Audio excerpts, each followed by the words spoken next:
இல்லை இல்லை, பார்த்திபன் ஏன் இப்படி மௌனமானார் என்றே தெரியவில்லை. கல்யாணமாகிய பிறகு காதலர்களைப் போல் சந்திக்க வேண்டியிருக்கிறது. ஆமத்தா, பகலெல்லாம் நீங்கள் வரப்போகிறீர்களே என்ற ஆர்வம், வந்துவிட்டு போய்விடுவீர்களே என்ற துக்கம்.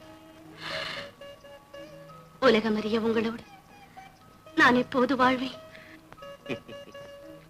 அந்த நாள் விரைவில் வந்துவிடும். நானே பவள நாட்டுக்கு போய். வேண்டாம் அத்தா, வேண்டாம், என்னை விட்டு போகாதீர்கள்.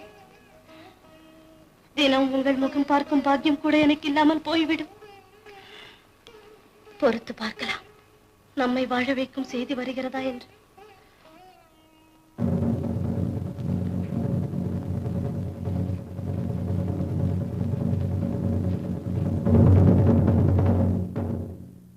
மருதத்தின் மக்களே, சிறையிலிருந்து தப்பிச் சென்ற ஜீவகன் நமது மன்னர் பிரானின் மருமகனும் பவள நாட்டின் இளவரசருமான பார்த்திபரை வழியில் தாக்கி படுகாயப்படுத்தி இருக்கிறான். பல்லக்கில் இருந்த அரண்மனை பெண்ணையும் சிறையெடுத்து போயிருக்கிறான். ஜீவகனை உயிருடனோ பிணமாகவோ பிடித்துக் கொடுப்பவருக்கு பரிசு 10,000 பன் கொடுக்கப்படும் என்று தளபதி வீரகேசி அறிவிக்கிறார்.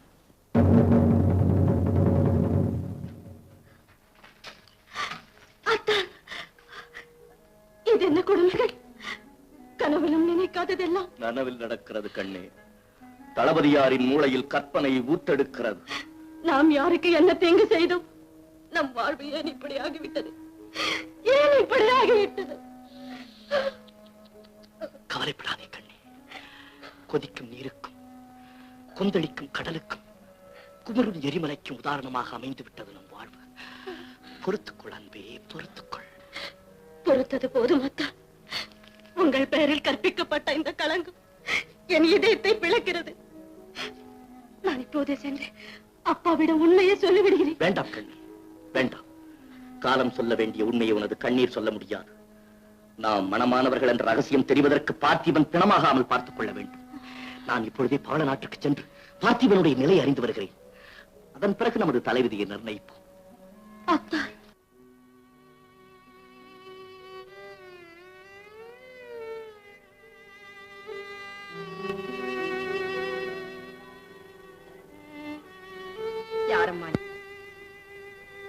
உலகத்தில் வாழக்கூடாத ஒரு ஜீவன் அம்மா? இல்லை, எல்லோருமே வாழ பிறந்தவர்கள் தான். உனக்கு தாய் தந்தை இல்லையா? தாய் இறந்த இல்லை, தந்தை இருந்த இல்லை.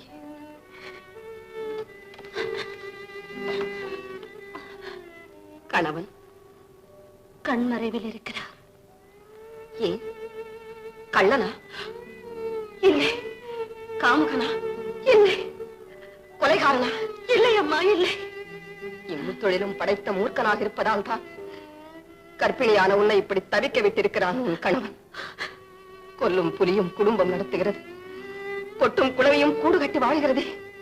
இவைகளை விடவா கேவலமாகி விட்டான் உன் கணவன்? அம்மா, அவரை அப்படியெல்லாம் சொல்லாதீர்கள் அம்மா. பைத்தியக்காரி. பொங்கும் கடலுக்கு கதிரவன் வெப்பமும் பத்தினி பெண்ணுக்கு தன் கணவனின் கொடுமையும் தெரியாதம்மா, தெரியாது. அவர் யாருக்கும் எந்த தீங்கும் செய்யவில்லை. அவருக்கு தான் இந்த உலகமே கொடுமை செய்து விட்டது. ஏமா, அவர் அப்படி என்னமா செய்துட்டாரு? நல்லதை நினைத்தார், நல்லதை செய்தார். அம்மா, நீங்கள் எல்லோரும் காட்டிய பரிவுக்கும் பாசத்திற்கும் எந்த கைமாறும் செய்ய முடியாமல் இருக்கிறேன். என் கணவரை தேடி கண்டுபிடித்தால் தான் என் உயிர் என் உடலில் தரிக்கும். தயவு செய்து என்னை போக விடுங்கள் அம்மா. என்னை தடுக்காதீர்கள். சொல்றதை கேள். நீ ஒரு உயிரல்ல, இப்போது 2 உயிர்களுடன் இருக்கிறாய். வயிற்றில் ஒரு சுமை, இதயத்தில் பெரும் சுமை. இவைகளை தாங்கிக் கொண்டு எங்கென்று தேடப் போகிறாய்? நீ இங்கே இரு. முடியாது அம்மா, முடியாது. பிரிவின் துயரம் என்னை தீயாக இருக்கிறது.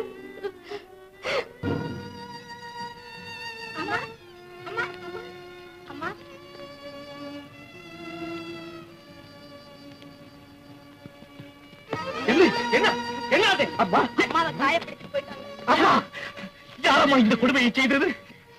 மருத நாட்டு வீரர்கள்.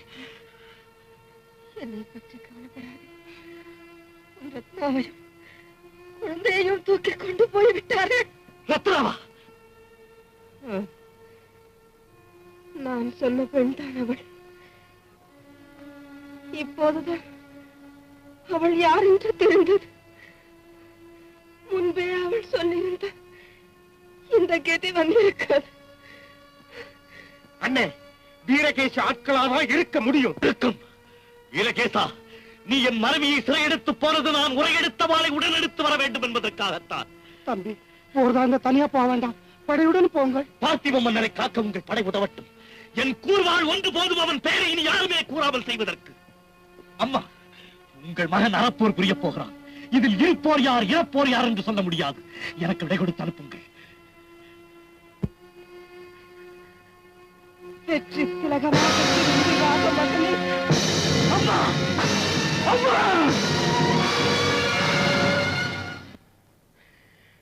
என் நாட்டின் ஒரு சிறு உயிருக்கு என்னால் தீங்கு வரக்கூடாது என்பதற்காக துன்பங்களை தேனாக சுவைத்தேன்.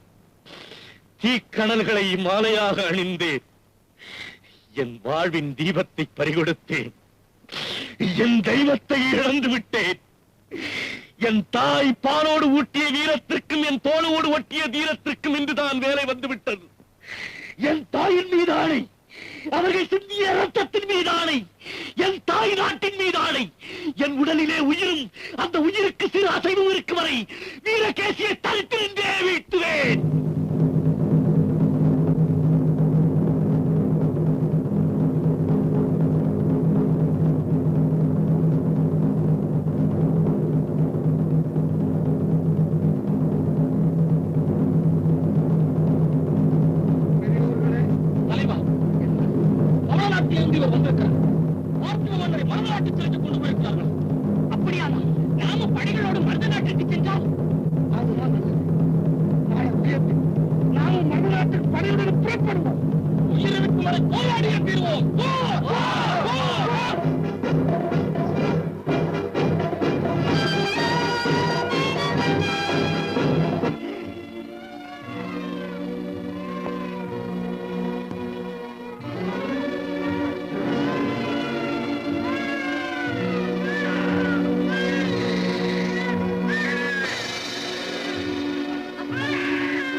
கோட்டை பாதுகாப்பை தாங்கள் ஏற்றுக்கொண்டார்.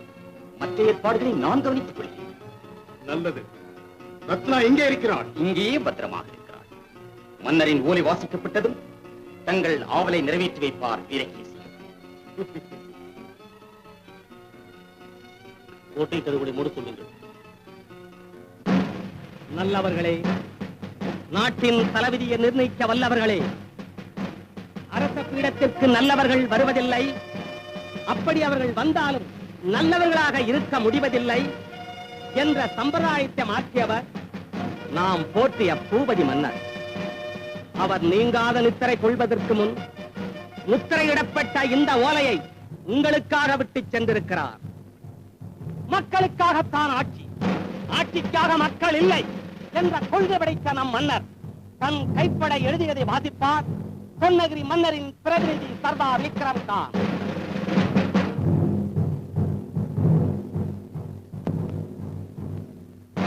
மதிப்பிற்குரிய மருத நாட்டு மக்களே, உங்கள் முடிதரித்த சேவகனாக இருந்து பணியாற்றும் பாக்கியம் என் பரம்பரையினருக்கு இல்லாமற் போய்விட்டது.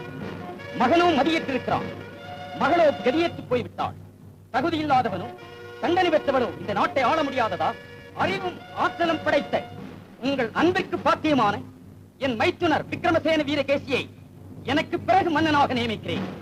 இறைமதி படைத்த நீங்கள் இதில் குறை காண மாட்டீர்கள் என்பது என் நம்பிக்கை. இங்கனம் பூபதி. பெருமக்களே, மன்னரது இறுதி கோரிக்கையில் யாருக்காவது ஆட்சேபனை உண்டா? உண்டு. யாரது? நான் தான். பொன்னாட்சி வெள்ளத்தில் மூழ்கியும் சாகாதவர், பொல்லாத சூழ்ச்சியறிந்தும் வாய்விட்டு சொல்லாதவர், ஆளில்லா நேரம் பார்த்து மன்னரை கொண்டுவிட்டு இந்நாட்டை தாயில்லா பிள்ளையாக்கியும் வரலாற்றை இந்த வாயில்லாத மக்களுக்கு சொல்ல வந்திருக்கிறேன். ஜீவகா, உன்னை இதுவரை உயிரோடு விட்டிருப்பதே தவறு. என்ன செய்வது? என்னை பிணமாக கொண்டு வந்து உன் பரிசு பணம் 10,000 பெறுவதற்கு இங்கு யாருக்கு வீரம் போதவில்லையே? பாதகமே, இப்போது நீ உன் நாவை அடக்கினால் இந்நாட்டில் ஒரு நல்லிடம் தருகிறேன். மரியாதையாக என்னை வணங்கு, வாழ்த்து கூறு. குற்றம் நிறைந்தவர்கள், குறைமதி படைத்தவர்கள், மற்றவர்களை புகழ்ந்தே தங்களுடைய வயிற்றை கழுவுகிறவர்கள் வேண்டுமானால் உன்னை வாழ்த்திக் கொண்டே இருக்கட்டும். நான் வாளெடுத்து வந்திருக்கிறேன். உன்னிடம் இருப்பது கூறுவாள், உன்னை சுற்றி இருப்பது எண்ணத்தை கூறுவாள். உன் உயிரை காப்பாற்றிக் கொள்ள முடியுமா என்று பார். நான் காப்பாற்ற வேண்டியது தூய்மையான அரச பீடத்தை, தூக்கி வரப்பட்ட அரசகுமாரியை. எங்கே ரத்னா? ஈடில்லாத அந்த செல்வம் ஈடாக போகிறது இந்த நாட்டிற்கு. அதை பற்றி கேட்க உனக்கு உரிமை இல்லை. உண்டு உண்டு என்று சொன்னால் துண்டாகிவிடும் தலை. மன்னிப்பு கேட்டுவிட்டு பிழைத்து போ.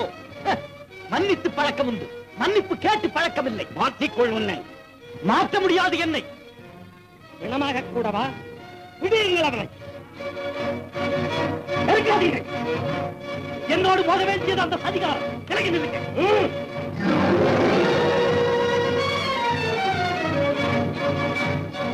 இவனை கட்டி வைத்தடியுங்கள். நான் மருதத்தின் மன்னர் என்ற பெயர் இவன் ரத்தத்தால் எழுதப்பட வேண்டும். ஒவ்வொரு அடியும் எனக்காக வீர முழக்கம் செய்ய வேண்டும்.